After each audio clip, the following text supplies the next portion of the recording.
ครับทักทายสบายดีพี่น้องทักทายสบายดีพี่น้องยามแรงๆค่ำๆเด้อพี่น้องเด้อทักทายสบายดี FC ที่น่ารักทุกท่านมื้อนี้สาวสุพรีสิไปโมบุญแล้วพี่น้องโมบุญงานแจกข้าวข้างๆเฮือนนี่แหละพี่น้องเป็นบ้านดอนหวายเป็นบ้านดอนหวายน้อยพี่น้องแต่ว่าอยู่ข้างๆเฮือนสาวสุพรีตอนนี้เฮากำลังสิไปโมบุญเดี๋ยวสิไปถ่ายบรรยากาศนำกันพี่น้องบรรยากาศในงานแต่ว่าคนยังสิบ่ทันได้หลายดอกเพราะยังเว้นเติบอยู่พี่น้องเฮาก็สิไปกับน้องดาวกับน้องมะนาวน้อยกำลังพากันแต่งตนแต่งตัวพี่น้องจะเอาเครื่องไปโมย่างเงาลูกมะนาวน้องมะนาวก็เตรียมสิไปนำเพิ่นจ้ะเฮาสิไปโมบุญแล้วก็จังสิเมื่องานวันเกิดน้องฟ้าใสแต่ว่าเฮาก็บ่ได้จัดใหญ่พี่น้องแล้วก็บ่ได้มีแต่กินข้าวแลงซื่อๆแล้วก็อาดาวเพิ่นก็ไปซื้ออันเค้กน้อยๆก้อนน้อยๆนะก้อนละ20 บาทนะมาพอได้ให้น้องฟ้าเป่าว่าซั่นเค้กบ่มีพี่น้องมื้อนี้งบประมาณไม่มีนะคะแม่นี่ก็ไปซื้อมีเงิน1,000ก็ไปซื้อกับข้าวเลยบ่ได้เค้กพี่น้องไปกินข้าวนำกันเลยไปแล้วแหละ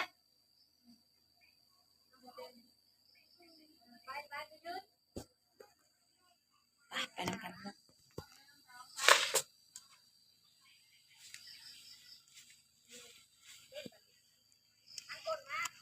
หอมถูกดิปากก็เป็นสีชมพูเสื้อเป็นสีชมพูวันนี้เนี่ยมาเบิ่งเบื้องหลังน้องมานากับคุณแม่ทำอะไรกันไปไม่ได้ผู้พายไปยืน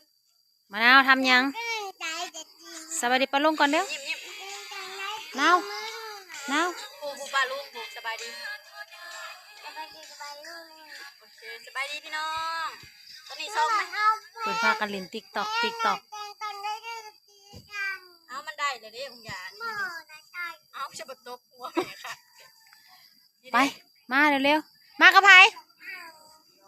ไปขอพร้อมกันเลยไปนี่เลยไปป่าใดไปเครื่องโม่เฮากะบ่มีหันกระต้มขนม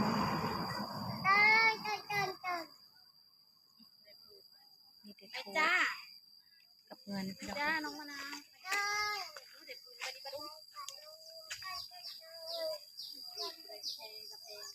สวัสดีปะลุง สาวไผ่ แนมเบิ่งก่อนคนร้ายหรือคนน้อยที่ได้เฮือนงานพี่น้องอันนี้จะเป็นหน้าบ้านของสาวสุปณีพี่น้องไปกับน้องดาวหล่นได้ลูกถ้าละมีคนเด็กขามไปนี่ก็จะเป็นบันดอนวายพี่น้องแล้วก็เฮือนงาน ป้ายโดนไม้ตัวนี้เป็นป้ายประกาศไปมาแล้วย่างลูก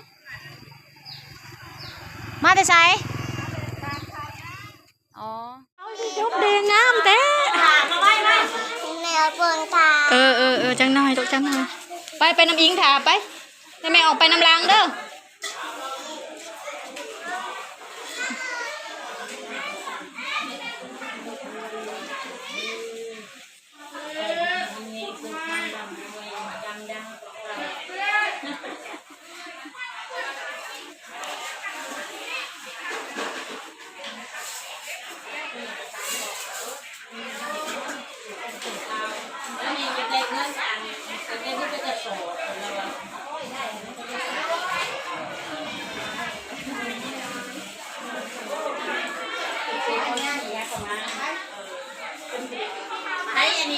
ปลากินเขาพี่น้อง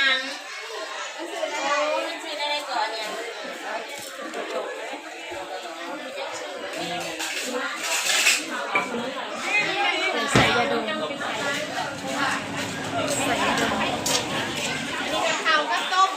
ปลาใช่เลยผูกแจผูกหอม2 ชุดเนาะเบอร์นะแซ่บ เบอร์ แซ่บ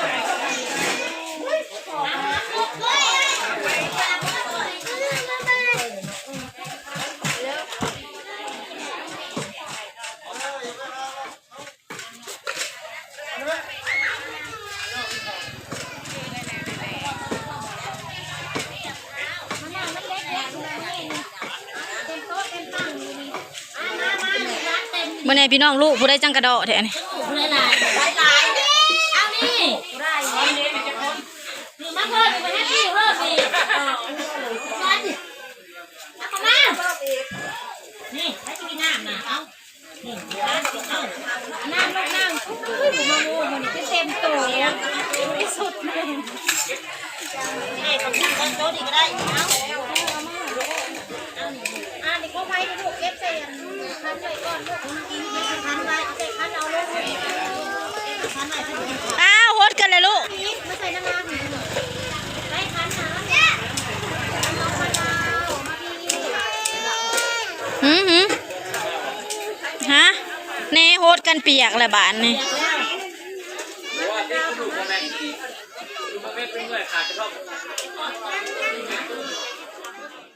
มีพี่ฮังแน่หาเบิ่งดูนางคนนี้ไม่ได้ไม่ไปหาเบิ่งไม่ลูกกินได้ไม่ต้มเต็มเขาเผ็ดเลยไปได้บ่เขาจะเอาทางให้เผ็ดมียำนังพี่น้องแล้วก็มีลาบมีแจ่ว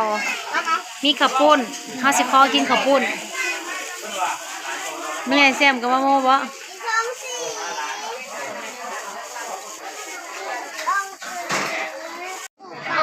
ว้าวพี่น้องมาที่น้ำได้นี่ของน้องดาวลาบซีส้มตำแม่ปั่นของเรา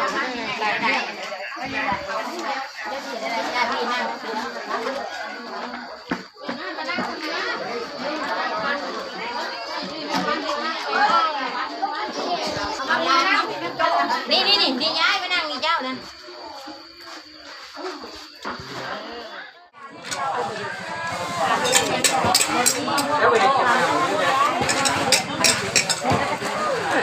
ของญาติเรากินได้ข้าวปุ้นกินได้ข้าวปุ้นนี่แหละแซ่บเนาะไปเห็ดน้ำมันนะน้ำไปเห็ดนี่คนงามเลยคนงามเลยนี่แม่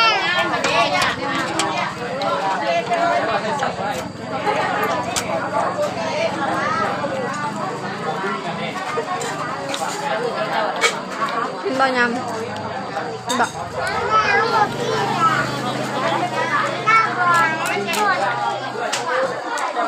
กินบ่ข้าวปุ้นนะลูก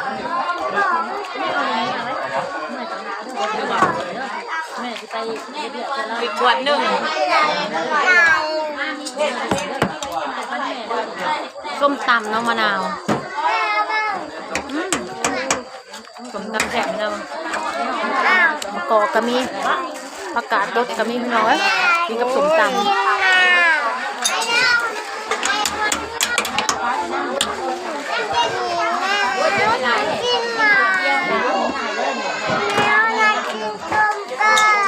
ไม่ใช่เดียวนี่นะ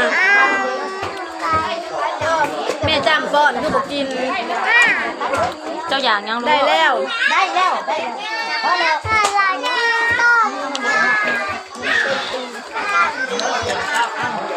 ได้แม่จำก่อนจะเสียงลูกกูได้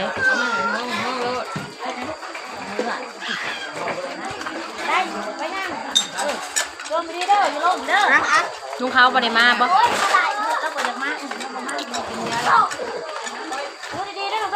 แตกสดๆเนาะแตกพี่น้อง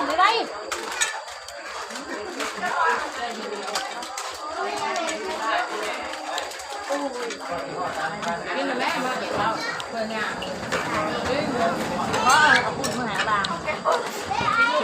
ฮะยางเมื่อบ่เป็นไงโอกาสขอ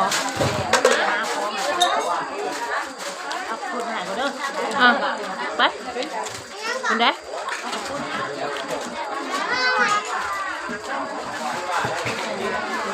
คำใหญ่ๆเอาคำใหญ่ๆเลย เอาอีกบ่ เอาเด้อเด้อเด้อกินแล้วเด้อเด้อกินแล้วนี่กำลังมากินเลยไปเผาเด้อก็มา ว่ามาให้มันอีกเนี่ยต้มเอ็ดเบิดเลย มันจะกินผักไปเลยเบิร์ดจะได้คนทันละมา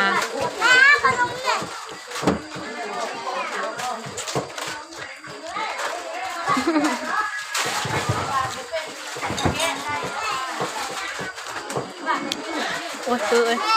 นายนี่เด้แรงวันถึงกำสาวอีกยังมากินคำใหญ่เลยสาวอีกยังมากินคำใหญ่เลยพี่น้อง น้ำเตงได้เอานี่ กินส้มตำส่วงปากดิ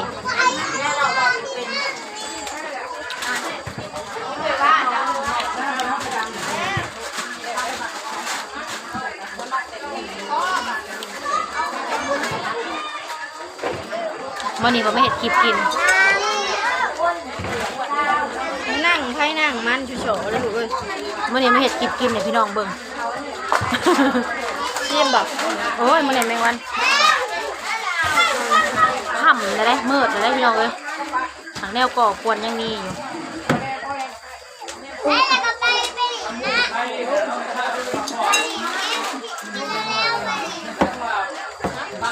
แมวเป็นอย่างนั้นเอียง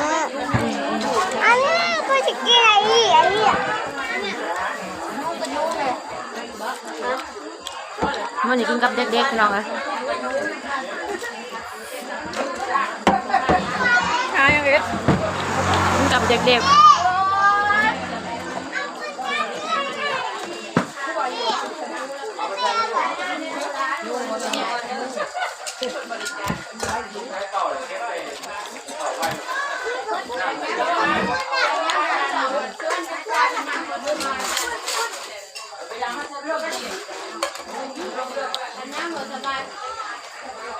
เอาอีกบ่นะใส่เอาเกินมาซุปเอาเกินนะเดี๋ยวพ่อโฉ กินเบิดแล้วที่เรียบร้อยพี่น้องเขาก็คือเมื่อกินหมูกระทะต่อปนัญญาณอ้วนโอ้ย กินยำหนัง ข้าวปุ้นเบิดจานหนึ่งพี่น้องตำมะฮุงเบิดจานหนึ่งและไม่ได้กินเนื้อนะคะ กินแต่ตำมะฮุงกับข้าวปุ้นพี่น้องเขาก็ไปกินจักคำ